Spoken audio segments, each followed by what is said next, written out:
یا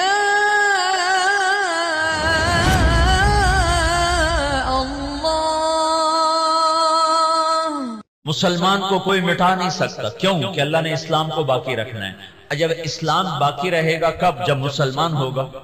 مسلمان کے بغیر تو اسلام باقی نہیں رہ سکتا ہے. تو ساری دنیا کی طاقتیں مل کر ہمیں نہیں مٹا سکتی، چونکہ اللہ نے اسلام کو باقی رکھنا ہے. اور اسلام باقی رہتا ہے مسلمان سے. نماز باقی رہتی ہے نمازی سے، قرآن باقی رہتا ہے حافظ قرآن سے، حج باقی رہتا ہے حاجی سے، عمرہ باقی رہتا ہے عمرہ کرنے والے سے.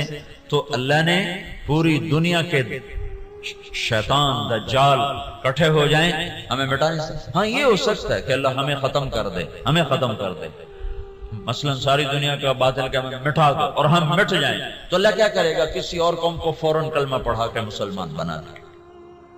اسلام نہیں مٹ سکتا ہے، دنیا کی کوئی طاقت نہیں مٹا سکتی. اور یہ جو تبلیغ کا کام چلا ہے یہ اس بات کی نشانی ہے کہ اللہ دین کو زندہ کرنے والا ہے. یہ کوئی جماعت نہیں ہے کہ جمیں دنیا جماعتیں ٹریاں ودیاں، یہ کوئی جماعت نہیں ہے. پورے عالم کے انسانوں کو سامنے رکھ کر ایمان کی دعوت دینے کا پروگرام اور نظام ہے. اس کا آخر ہدایت ہوگا اور اللہ جو چاہے کر دے. چاہے باطل والوں کو ایمان دے دے اللہ کی سنت. تو کوئی 500-600 سال پہلے ایک دور آیا ہے جب یوں لگا کہ دنیا سے اسلام مٹ جائے گا اور ختم ہو جائے گا. یہ دور ہے 7ویں صدی کی. زوال تو شروع ہو گیا 5ویں صدی سے، جب مسلمان آپس میں لڑ حکومتوں کے غلام بن گئے. 583 سے 483 سے زوال آنا شروع ہوا. اور پھر وہ چلتے اتنا آگے چلا گیا کہ ایک دوسرے کے گلے کاٹنا یہ ایک فن بن گیا. حکومت کی خاطر ذبح کر دینا، کھوپڑیوں کے مینار بنا دینا. اسپین کا مسلمان بادشاہ تھا، وہ مسلمان اپنے دشمنوں کی کھوپڑیاں کاٹ کر اس کو خالی کر کے اس میں مٹی ڈال کے اس میں پھول اگایا کرتا تھا. یہ ظلم و ستم شروع ہوا. تو اللہ تعالیٰ نے تاتاریوں کا عذاب اٹھایا اور صحرائے گوبی سے ایک فقیر آدمی جس کا نام تھا تموجن، یہ 564 ہجری میں پیدا ہوا. یہ اتنا غریب تھا کہ چوہے مار کے کھاتا تھا. اتنا غریب اور اتنا بے بس تھا، اس کی بیوی کو دشمن اٹھا کے لے گئے اور یہ واپس نہ کروا سکا. یہ اتنا بے بس تھا. جب انہوں نے خود واپس کیا تو اس کی بیوی حاملہ تھی. اس کا نام تھا تموجن اور اس کو بعد میں تاریخ نے نام دیا چنگیز خان. چنگیز خان جب وہ 40 سال کی عمر کو پہنچا تو دنیا کا سب سے طاقتور بادشاہ بن چکا تھا. اور پھر مسلمان بادشاہ کیا، عوام کیا، رعایا کیا، امیر کیا، غریب کیا، وہ تباہی کی آخری حدوں تک آپس میں مالکی، حنبلی، شافعی، حنفی ایک دوسرے کو قتل کر رہے، شیعہ سنی ایک دوسرے کو قتل کر رہے اور ایک دوسرے پر لڑائیاں اور ایک دوسرے کے خلاف مناظرے. یہ دین بن گیا. 317 ہجری میں 317 میں پیچھے سے بات چل رہی تھی. عسیٰ ان یبعثک ربک مقاما محمودا. اس آیت پر کچھ حنبلی کچھ دوسرے مسلمان آپس میں اتنا اختلاف ہوا کہ لڑ 300 آدمی ذبح ہو گئے. یہ کیفیت بن رہی ہے. اور عباسی بادشاہ عید کی نماز پڑھنے نکلتا ہے. بغداد کا خلیفہ عید کی نماز پڑھنے جا رہا ہے. اس کے آگے مراسی نچی جاندے، بھنڈ نچی جاندے تو کرتب ہوئے جاندے. عید کی نماز کے لیے یہ جلوس نکلتے عیدگاہ میں عشاء کے بعد پہنچا اور عید کی نماز عشاء کے بعد پڑھی گئی. یہ حال ہو گیا. اس طرح کی صورتحال بن گئی اور اخلاقی پستی اپنی حد کو پہنچی تو اللہ تعالیٰ نے چنگیز کو اٹھایا اور اس نے 610 میں اسلامی سلطنتوں پہ حملہ شروع کیا۔ یہ بامیان افغانستان کا شہر ہے، یہاں اس کا ایک بیٹا چغتائی، اس کا بیٹا قتل ہو گیا، یعنی اس کا پوتا قتل ہوا۔ تو جب بامیان فتح ہوا تو اس نے حکم دیا کہ کتے بلے بھی ذبح کر دیے جائیں، عورتوں کے پیٹ چاک کر کے اس میں سے بچے نکال کے وہ ذبح کر دیے۔ ایک انسان تو انسان ہے، جانور گائے بھینس بھی ذبح کر دیا۔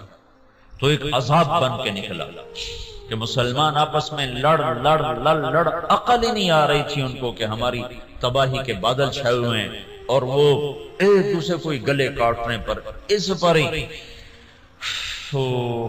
جی میں آج ہویا جانا۔ جب قومیں سوتی ہیں تو پھر ڈھول انہیں نہیں اٹھاتے، دھماکے انہیں نہیں اٹھاتے، پھر موت ہی انہیں اٹھاتی۔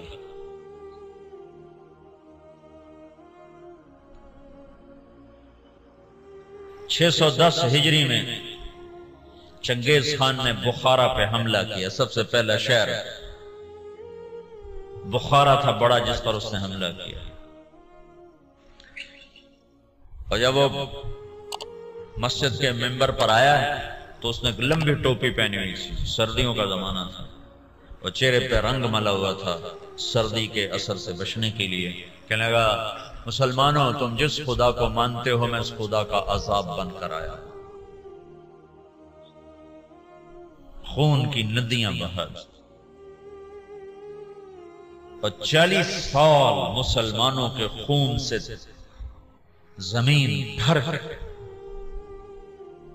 656 ہجری میں ہلاکو خان نے بغداد پہ حملہ کیا، 15 لاکھ آدمی ذبح کر دی، 40 دن قتل عام ہوتا رہا، تو دریائے دجلہ سرخ ہو گئی۔ اب یوں لگتا تھا کہ اب دنیا میں اسلام ختم، اب اسلام نہیں باقی بچ سکتا۔ تو میں نے تمہیں بتایا نا کہ اللہ نے اسلام کو باقی رکھنا ہے، اسے کوئی نہیں مٹا سکتا۔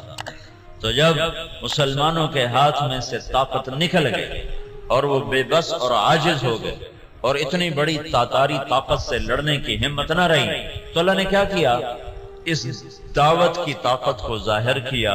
کچھ ترکستانی تاجروں نے تاتاریوں میں تبلیغ شروع کر دی، تو وہ قوم جو دنیا میں اسلام مٹانے آئی تھی وہ مسلمان ہونا شروع ہو گئی۔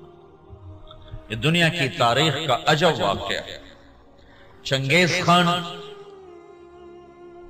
اس نے شہروں کے شہر تباہ کر دی۔ اس کے مرنے کے بعد اس کا بڑا بیٹا تھا جوجی، اس نے سلطنت کو 4 حصوں میں تقسیم کیا۔ روس جوجی کو دیا، منگولیا کا علاقہ چغتائی کو دیا، اور اپنا صحرائے گوبی اور چین اور اس کا دائیں بائیں یہ اغدائی اس کو اپنا جان نشین بنایا، اور طولوئی کو آذربائیجان سے لے کر ایران کا علاقہ دیا۔ دنیا کا سب سے بڑا فاتح ہے چنگیز خان۔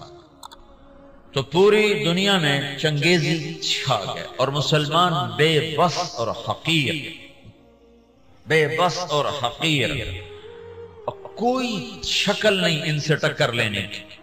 تو اس دعوت کی طاقت کو اللہ نے ظاہر فرمایا۔ جوجی کا بیٹا تھا ایباقا، وہ اس کے مرنے کے بعد بادشاہ بنا۔ ایباقا کا بیٹا تھا برکا، وہ اس کے بعد بادشاہ بنا۔ اس کے دوران دعوت کا کام شروع ہو گیا تاتاریوں میں، تاتاری عوام مسلمان ہونا شروع ہوئے۔ اس سے دعوت چلتے چلتے برکا خان کا ایک وزیر مسلمان ہوا۔ وہ جب موقع پاتا تو برکا کو اسلام کی باتیں سناتا، تو سن کے حیران ہو کر کہتا یہ اچھی اچھی باتیں کس نے تمہیں سکھائی ہیں؟ کہا یہ اسلام سکھاتا ہے۔ کہا یہ اسلام کہاں سے تم نے سیکھا ہے؟ کہا یہ کچھ مسلمان آتے ہیں جو یہ باتیں بتاتے ہیں، اگر آپ اجازت دیں تو آپ سے ملاؤں؟ کہا ہاں ہاں، اب اگر کوئی مسلمان آئے تو مجھ سے ملانا ہے۔ تو ایک ترکستانی تاجروں کا قافلہ، وہ تاجروں کے بھیس میں ہوتے تھے، کام دعوت کا کرتے تھے۔ اللہ نے اسلام کو باقی رکھنا ہے، یہ مٹ نہیں سکتا، اسے کون مٹا سکتا ہے؟ عیان یورش تاتار کے افسانے سے پاسما مل گئے کعبے کو صنم خانے سے۔ تو جب وہ قافلے والے آئے تو اس نے برکا خان سے ملایا۔ برکا جو تھا نا، اس نے جب دعوت سنی تو مسلمان ہوا اور پوری روس کی سلطنت میں اسلام پھیل گیا۔ تاریخ لکھنے والے لوگ حیران ہوتے ہیں کہ یہ دنیا میں پہلی دفعہ ایسا ہوا کہ فتح کرنے والی قوم نے اپنے غلاموں کا دین قبول کر لیا۔ ہر کوئی بادشاہوں کا کلمہ پڑھتا ہے، لیکن یہ دنیا کی تاریخ میں پہلی دفعہ ہوا کہ غلاموں کا کلمہ بادشاہوں نے پڑھا۔ تو ایک نسل پوری چنگیز خان کی مسلمان ہو گئی۔ اب ہلاکو جو تھا وہ مصر ایک ملک باقی رہ گیا تھا، وہ اس پہ حملہ کرنے کے لیے لشکر جرار لے کر نکلا۔ تو مصر کے بادشاہ رکن الدین بیبرس نے برکا خان کو خط لکھا کہ ہلاکو ہم پہ حملہ کرنا چاہتا ہے، تو مسلمان ہے ہمارا ساتھ دے۔ تو برکا خان نے ہلاکو کو خط لکھا کہ تو مصر پہ حملہ چھوڑ دے ورنہ میں تم پہ حملہ کروں گا۔ وہ بھی مسلمان ہیں، میں بھی مسلمان ہو چکا ہوں، کلمہ پڑھ چکا ہوں۔ جب یہ خط ہلاکو نے پڑھا تو پریشان ہو گیا۔ اس نے برکا خان کو خط لکھا کہ تمہیں پتہ نہیں ہے کہ چنگیز کا قانون یاسا، اس میں یہ لکھا ہوا ہے کہ کوئی تاتاری دوسرے کے خلاف تلوار نہیں اٹھائے گا۔ تو برکا خان نے اس کو جواب دیا، وہ بھی کافر تھا، تو بھی کافر ہے، میں مسلمان ہوں، تو مصر پہ حملہ کرے گا، میں تجھ پہ حملہ کروں گا۔ اب اللہ کا غیبی نظام چلا ہے، اسلام کو کوئی نہیں مٹا سکتا۔ 4 بیٹے ہیں ہلاکو چنگیز کے، جوجی، اغدائی، چغتائی، تولوئی۔ ہلاکو تولوئی کا بیٹا ہے اور برکا ایباکا کا بیٹا ہے۔ اور جب یہ لشکر نکلا ہے مصر پہ حملہ کے لیے تو یہ حقیقت ہے اس لشکر کو مصر والے نہیں روک سکتے تھے۔ تاتاری کے سامنے آ گئے اور پہلی دفعہ 50 سال کے بعد تلوار تاتاریوں کی آپس میں ٹکرائی، اور اس کے پیچھے چند غیر معلوم مسلمان تبلیغ والے ہیں جن کو تاریخ نے محفوظ نہیں کیا، نام تک بھی نہیں محفوظ کیے، لیکن چند لوگ تھے جنہوں نے اللہ کی بات سنا بادشاہوں تک پہنچائی۔ پھر ایک خوفناک جنگوں کا سلسلہ شروع ہو گیا۔ ہلاکو نے ظلم زیادہ اس لیے کیا کہ ہلاکو کی بیوی عیسائی تھی، دوزہ اس کا نام تھا، اور اس کا جو سالار تھا وہ بھی عیسائی تھا، اس کا نام تھا قطبوغا۔ یہ دونوں عیسائی تھے۔ تو یہ چاہتے تھے مسلمانوں کو مٹا دیں، لیکن میرے اللہ مکروا ومکر اللہ واللہ خیر الماکرین، مکروا مکرا ومکرنا مکرا وہم لا یشعرون۔ اللہ نے برکا کو ایمان دیا، اس سے جا کر ٹکرایا ایک جنگ میں، جو میں ہلاکو نے پہلے مصر پہ حملے کا ارادہ کیا، لیکن اس کا بھائی تھا منگو خان، وہ اس وقت چنگیزیوں کا بادشاہ تھا۔ جب اغدائی مرا تو اس کا بیٹا قیوق تھا، وہ بادشاہ بنا۔ قیوق کے مرنے کے بعد منگو خان بنا۔ ہلاکو مصر پہ حملے کی تیاری کر رہا تھا کہ منگو خان مر گیا، تو وہ قانون تھا کہ جو تاتاری بادشاہ جہاں بھی ہے وہ بڑے بادشاہ کی میت پر پہنچے، تو اس نے سارے لشکر کو کوچ کا حکم دیا۔ تھوڑی سی فوج اس نے فلسطین میں رکھی، اور 2 سال کے بغداد کی تباہی کے 2 سال کے بعد 656 میں بغداد تباہ ہوا۔ 658 میں رکن الدین بیبرس نے قطبوغا پہ حملہ کیا اور وہ زندہ گرفتار ہوا۔ پھر انہوں نے اس کی بوٹی بوٹی کر کے اس کو پھینک دیا۔ پھر ہلاکو لاؤ لشکر لے کے مصر پہ چڑھا ہے تو برکا خان آگے آیا۔ یہ دونوں کا بیٹا تقودار وہ بادشاہ بنا، ہلاکو کا بیٹا بادشاہ بنا، وہ مرا،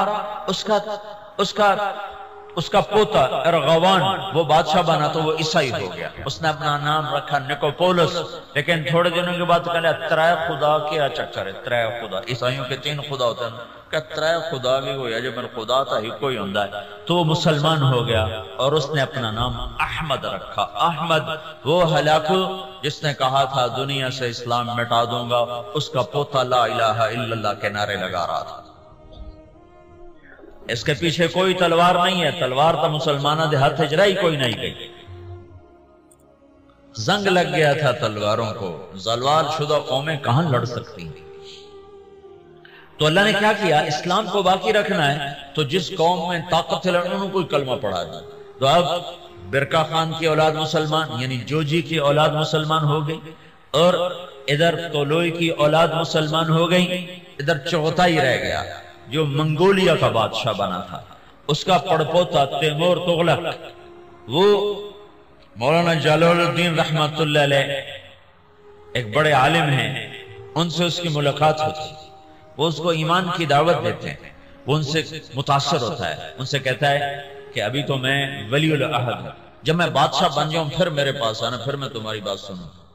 اس کے بادشاہ بننے سے پہلے جلال الدین کا انتقال ہو گیا، انہوں نے اپنے بیٹے رشید الدین سے فرمایا کہ بیٹا جب تیمور تغلق بادشاہ بنے تو اس کو جا کے ایمان کی دعوت دینا اور بتانا کہ میرے باپ جلال الدین نے تم سے بات کی تھی تو تم نے وعدہ کیا تھا۔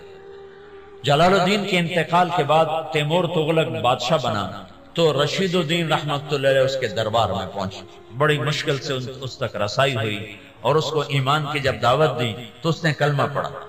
اس نے 4 وزیر تھے، اس نے ان کو بلایا، ان کو اسلام کی دعوت دی، انہوں نے بھی کلمہ پڑھا۔ اس کا سالار تھا سپہ سالار، اس نے اس کو بلایا، کہا اس کو ایمان کی دعوت دی، تو اس کے سپہ سالار نے کہا کہ میں تو ایک شرط لگاتا ہوں کہ یہ میرے غلام سے کشتی کرے، اگر اس کو گرا دے تو پھر میں مسلمان ہوتا ہوں ورنہ نہیں۔ اس کے غلام کا نام تھا جراش۔ وہ کیسا غلام تھا، وہ 5 سال کا جوان اونٹ بیٹھا ہوا اس کو دونوں ہاتھوں پہ یوں اٹھا لیتے، اساڑے کو بستر نہیں چاہیا جاندہ سلیپنگ بیگ تو پورا اٹھا انچا لیں گا ایڈی بلان۔ تو بادشاہ نے کہا تیمور نے کہ یہ کیا بات ہوئی، تیرا غلام ہاتھی اے شدہ چڑی ورگا اے کشتی کے ہی ہو، بھائی تو دلیل کی بات سن کا، میں دلیلہ کو نہیں جانتا، میں صرف لڑائی جاننا، یہ میرے غلام کو ہرا دے میں کلمہ پڑھ لوں گا۔ تو رشید الدین رحمت اللہ نے کہا جی میں انشاءاللہ اس سے کشتی کروں گا۔ تو انہوں نے رات کو اپنے رب سے بات کی، مولا ہن تیری مرضی مروانا ہی مروا چاہ، جنہوں کلمہ پڑھوانا ہی تو میں نے جتا چاہ۔ یہ سارے واقعات جو میں آپ کو بتا رہا ہوں یہ عیسائی مورخین کی کتابوں سے بتا رہا ہوں، اگر کسی مسلمان دی کتاب ہوندی تو لوگا کھڑا ایمیں ودا کے گلان دسی جاندے ہیں۔ یہ میں آپ کو سارے واقعات عیسائی تاریخ دانوں کی کتابوں سے بتا رہا ہوں، جو لکھتے ہوئے خود حیران ہوتے ہیں کہ پتہ نہیں کی چکر ہے، اسلام میں کیا جادو ہے کہ جو طاقتور کو جھکا دے۔ ہسٹری آف اسلام میں کتاب ہے، میں اس سے آپ کو یہ سارا قصہ سنا رہا ہوں۔ وہ بہت بڑا مورخ تھا سر تھامس، تو یہ تاتاریوں کی تاریخ لکھتے کہتا ہے سمجھ میں نہیں آتا کہ یہ کیسے ہو گیا کہ بادشاہوں نے رعایا کا دین قبول کر لیا، یہ کیا سچائی ہے اسلام کی۔ اس نے کہا جی میں لڑوں گا۔ اگلے دن سورا شہر کٹھا اور رشید الدین چڑی ورگا وہ ہاتھی ورگا سارے آکھن لگے ماڑ کو ہونے ماریا جاؤنا۔ تو جب وہ آمنے سامنے ہوئے وہ ہنستا ہوا اور کہہ کے لگاتا ہوا آ رہا، اس قریب ہوا ان کو پکڑنے کے لیے، انہیں آگے بڑھ کے صرف اس کے سینے پر یوں ہلکا سا مکہ مارا، اللہ یوں کہا اللہ، تو وہ جراش 3 کلا بازیاں کھا کے گرا تو ڈھے کے تو بے ہوش ہو گئے۔ بادشاہ نے کہا ہاں بھائی ہون تو سمجھ آ گئی اسلام سچی گل ہے۔ ہاں 10 لاکھ تاتاری اس بادشاہ کے ہاتھ کلمہ پڑھ کر مسلمان ہوں۔ منگولیا میں اس کی قبر ہے، قبر ضائع نہیں ہے، منگولیا میں تیمور تغلق کی قبر ہے، اس کی قبر کے اوپر لکھا ہوا ہے یہ وہ خوش قسمت بادشاہ ہے جس کے ہاتھ 10 لاکھ انسانوں نے کلمہ پڑھا۔ جو قوم دنیا سے اسلام مٹانے اٹھی تھی 50 سال کے اندر وہ سارے کے سارے کلمے میں داخل ہوئے۔ صرف تاتاریوں کی ایک نسل اسلام سے محروم ہوئی، قبلائی خان۔ قبلائی خان کی نسل چین کی طرف نکل گئی تو وہ کلمہ پڑھنے سے محروم ہوئے۔ ادھر جو مسلمانوں کی حدود کے ساتھ تھے سب کے سب کلمہ پڑھنے والے بنے. اسی کو علامہ اقبال نے کہا پاسباں مل گئے کعبے کو صنم خانے سے، کہ جو قوم اٹھی تھی کہ ہم نے دنیا سے اسلام مٹا دینا ہے، ان کو طاقت سے نہ کوئی توڑ سکا، ان کو فوجوں سے نہ کوئی توڑ سکا، ان کو کلمے کی سچائی نے غلام بنا دیا. اور سارے کی ساری قوم مسلمان. ایک تاتاری آیا رائمنڈ 4 مہینے لگانے. تتارستان پوری ایک ریاست ہے روس میں، تتارستان. تو انہوں نے مجھے کہا کہ یہ تاتاری ہے. میں نے ان سے پوچھا، اس کی زبان تو روسی تھی. تو انہوں نے مجھے کہا تاتاری. میں نے کہا تتار تتار؟ میں نے کہا ہاں تتار تتار. میں نے پنجاب میں کہا، میں کہا یار تسی سانوں بڑا کو کے رکھا ہے. اس کو کیا پتا میں کیا کہہ رہا ہوں. میں کہا توڑے بڑے سانوں بڑا کوئی آئے ہوئے.